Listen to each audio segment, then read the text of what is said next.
Hello and welcome to Employment Law with YLaw.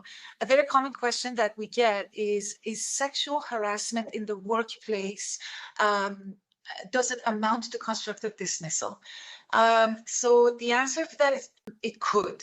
Obviously, it always depends on the situation, but some factors make that case a lot stronger than others. So for example, if you're being sexually harassed by your boss, and it's a consistent repeated pattern of sexual harassment, making a claim for constructive dismissal and suing your employer for it is relatively easy.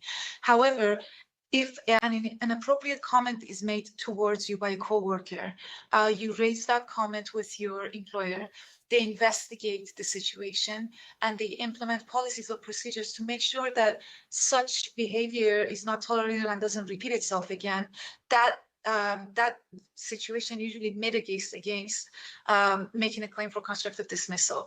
So it's really what a reasonable person would expect to happen in this situation. The reality of the world out there is not so black and white. One inappropriate comment is not enough to prove constructive dismissal and entitle somebody to tens, if not hundreds of thousands of dollars. However, repeated patterns, power imbalances, and failure to investigate issues that employees are bringing up could absolutely open employers to constructive dismissal claims.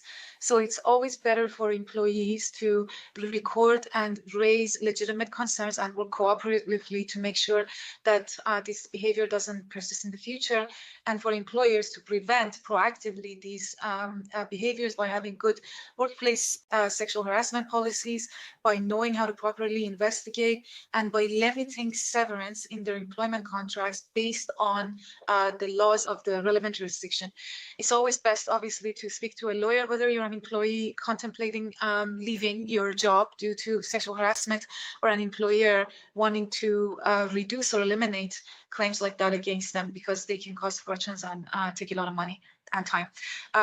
For further questions, please call us at 604-974-9529. My name is Lila Youssefi. See you later.